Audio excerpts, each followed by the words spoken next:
오늘 본문은 가나안 땅 북쪽 지역을 분배받은 지파들의 정복 전쟁을 기록하고 있습니다. 본문은 먼저 요셉 지파의 승리를 보여줍니다. 22절에 보면 요셉 가문이 베델을 치러 올라가니 하나님이 함께 하셨다고 합니다. 하나님이 함께 하심을 힘입어서 요셉 가문은 베델 곧 루스를 정복합니다.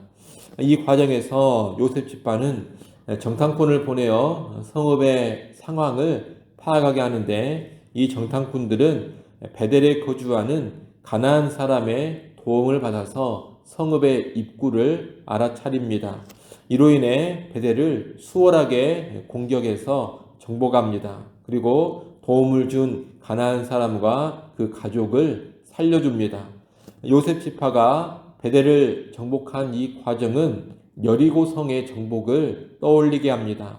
여리고를 정복할 때도 여리고로 보낸 정탐꾼이 등장하고 여리고 백성인 라합의 도움이 있었습니다. 그리고 여리고를 정복한 후에 라합과 그 가족의 생명을 보전해 줬습니다. 그런데 차이가 있습니다.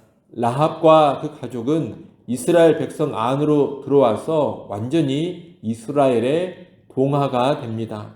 가나안 사람이었지만 하나님의 백성인 이스라엘이 된 겁니다. 하지만 베델에서 이스라엘을 도와 생명을 부지한 가나안 사람과 그 가족은 이스라엘에 동화되지 않습니다. 그들은 따라가서 성읍을 건축하고 그 성읍의 이름을 루스라고 합니다. 가나안 문화를 그대로 가지고 있는 성읍을 건축해서 가나안 문화가 그 땅에 공존하게 된 겁니다. 좀 다른 관점에서 본다면 베델 곧 루스라는 가나안 성읍을 이스라엘 백성이 정복을 했는데, 또다시 루스라는 가나안의 성읍이 세워진 겁니다. 정복했지만 완전히 정복이 되지 않는 그러한 모습을 보여주고 있습니다. 가나안 땅의 루스가 무너졌는데 또다시 루스가 세워졌기 때문입니다. 이 요셉 지파의 모습은 하나님이 함께 하심으로 승리하기는 했지만 이 승리가 온전한 승리가 아니라는 것을 보여줍니다.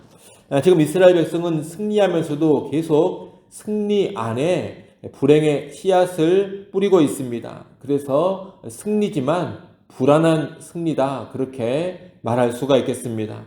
여러분, 오늘 우리도 한편으로는 승리하고 있는데 또 한편으로는 그 승리 안에 불행의 씨앗을 뿌리고 있지는 않는가 늘 돌아볼 수 있어야 합니다. 루스를 정복했는데 또 다른 루스가 세워지는 것을 방치하고 있으면 안 된다는 겁니다. 교회 사역을 예로 들어보자면 해외 선교는 왕성하게 하면서 선교지의 교회 사역은 아주 크게 일어나고 있는데, 정작 자국의 교회가 죽어가고 있다면 이것이 승리하는 와중에 불행의 씨앗이 뿌려지고 있는 겁니다. 또는 장년 사역에 힘을 쏟으면서 장년들은 크게 성장하고 만족하고 있는데 그 와중에 다음 세대가 외면을 당하고 다음 세대가 관심 밖으로 완전히 밀려나 있다면 그 또한 한편에서는 승리하고 있지만 그 승리 가운데 불행의 씨앗이 뿌려지고 있는 겁니다. 또 다른 예를 들어보자면 교회가 아주 크게 성장하고 있는데 교회가 크게 성장하는 가운데 교회의 지도자들이 부와 향락에 젖어 들어가고 있다면 이 또한 한편에서는 승리하고 있지만 그 승리 가운데 불행의 씨앗이 뿌려지고 있는 그런 모양새인 겁니다. 따라서 우리는 하나님이 함께 하심으로 승리케 되어질 때 꼭 기억할 것이 있습니다. 혹시라도 우리의 승리와 우리의 성공 안에 불행의 씨앗이 뿌려지고 있지는 않는가? 여러분, 이것을 기억하고 우리의 승리와 성공을 면밀히 살필 수 있기를 바랍니다. 그래서 혹시라도 불행의 씨앗이 그 안에 있다면 미리미리 제거하기를 바랍니다. 그래야지만 온전한 승리를 누릴 수가 있을 겁니다. 아무쪼록 하나님이 함께 하심으로 승리하고 있다면 그것으로만 만족하지 마시고 이 승리가 온전한 승리가 될 수 있도록 그 승리 안에 담겨진 불행의 씨앗들은 항상 제거해 나가는 지혜로운 우리들이 될 수 있기를 바랍니다. 요셉 지파가 하나님이 함께 하심으로 승리했지만 그 승리를 온전히 누리지 못하는 불안한 승리였다면 그 뒤에 등장하는 다른 지파들은 아예 승리하기를 포기하고 있습니다. 27절부터 33절에는 므낫세, 에브라임, 스불론, 가셀, 납달리 지파의 이야기가 쭉 나옵니다. 그런데 이 지파들은 강력하게 저항하는 가나안 지역은 정복을 포기해 버립니다. 하나님이 함께 하시면 얼마든지 이길 수가 있는데 믿음의 부족으로 포기를 해버린 것입니다. 그래서 군데군데 가나안 족속들이 이스라엘과 함께 공존하게 됩니다. 나아가 이들은 후에 힘이 있을 때도 가나안 족속을 정복하여 진멸하지를 않습니다. 28절 말씀을 한번 보십시오. 28절 말씀 같이 한번 읽어보겠습니다. 28절 함께 읽습니다. 이스라엘이 강성한 후에야 가나안 족속에게 노역을 시켰고 다 쫓아내지 아니하였더라. 아멘. 33절 말씀도 한번 읽어보겠습니다. 33절 함께 읽습니다. 납달리는 벳세메스 주민과 베다낫 주민을 쫓아내지 못하고 그 땅의 주민 가나안 족속 가운데 거주하였으나 벳세메스와 베다낫 주민들이 그들에게 노역을 하였더라. 아멘. 자기들의 힘이 객관적으로 열세일 때에는 그나마 좀 이해할 수가 있습니다. 믿음이 부족했구나 이러면서 이해할 수가 있다는 겁니다. 그런데 이스라엘 백성은 시간이 더 지나서 가나안 족속보다 훨씬 더 강력한 힘을 가졌을 때도 정복하거나 진멸하지를 않습니다. 그냥 두고서 종으로 부리면 우리에게 훨씬 더 이익이다 그런 생각을 한 겁니다. 그래서 힘이 없을 때는 믿음이 부족해서 정복과 진멸을 포기해버렸고 힘이 있을 때는 그들을 이용하고 싶어서 진멸을 포기한 겁니다. 하나님의 명령보다 현실적인 이유 그리고 실용적이고 경제적인 이익을 훨씬 더 중요하게 여겨버린 겁니다.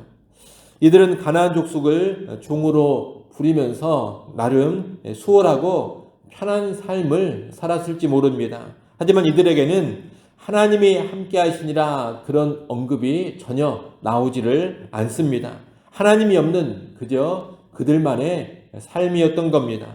그리고 사사기 뒤쪽으로 가면 이런 삶은 결국 그들을 이방의 압제라는 큰 비극으로 몰고 갑니다.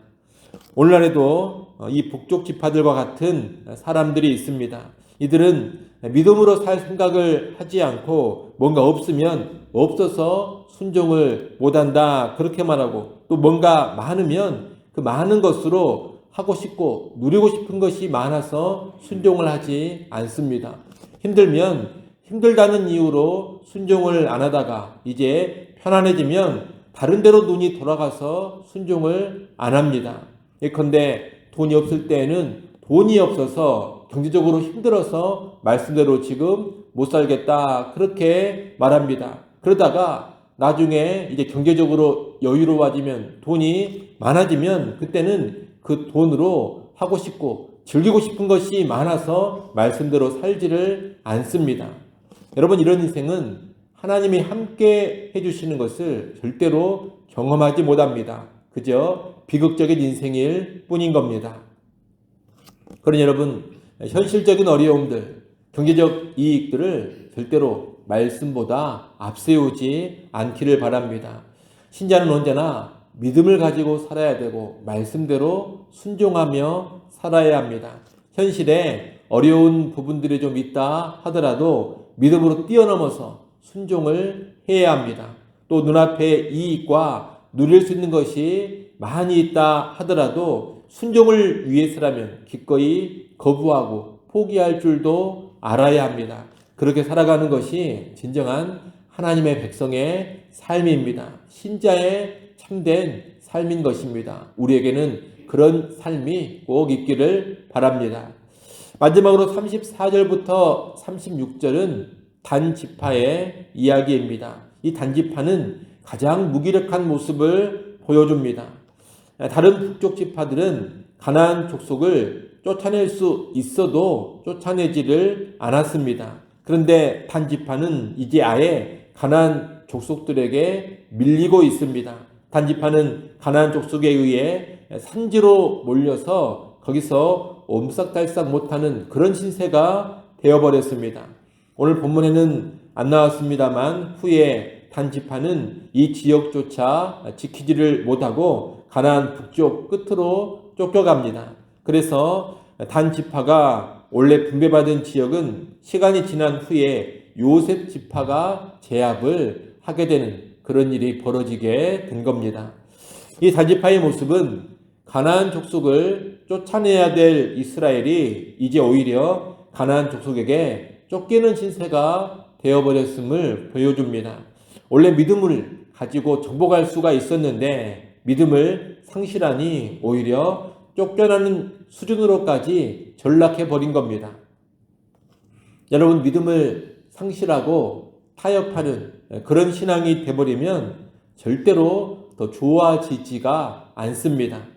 가면 갈수록 더 하락하고 가면 갈수록 더 깊은 영적 침체에 빠져버리는 겁니다. 세상을 이기고 변화시킬 수 있는 그리스도인이 믿음을 포기하고 세상과 타협하기 시작하면 결국에는 세상에 쫓겨다니고 세상에 압제를 받는 노예 같은 존재로 전락을 해버리는 겁니다. 이를 유념하시고 믿음을 상실하기보다는 더욱 믿음을 갖고 순종하는 삶으로 나아갈 수 있기를 바랍니다. 그래야지만 승리하는 그리스도인이 되는 것이고 더욱더 강성해져가는 그리스도인이 되는 겁니다. 교회도 마찬가지입니다. 교회도 현실적인 어려움, 환경에 어려움이 있다 하더라도 계속 하나님 향한 믿음을 가지고 적극적으로 순종하고자 해야만 더 성장하는 교회가 되는 것이고 더 믿음 좋은 교회가 되는 겁니다. 그러지 못하고 현실적인 어려움이 있다 해서 믿음을 포기해버리고 믿음으로 나아가는 것을 멈춰버리면 점점 더 믿음은 사라져버리고 세상에 노예가 되는 그런 신세가 되어버리고 만다는 겁니다. 개인적인 신앙에 있어서나 교회 공동체의 모습에 있어서나 언제나 믿음을 가지고 나아가야만 점점 더 좋아지는 겁니다. 믿음을 포기하고 타협하면 가면 갈수록 더 쇠락하고 몰락해 가는 겁니다. 이를 꼭 기억하시고 오늘 하루도 믿음으로 나아가는 우리 모두가 될 수 있기를 간절히 바랍니다. 기도합니다. 하나님 아버지, 가나안 땅 북쪽을 분배받은 지파들의 여러 모형들을 보았습니다.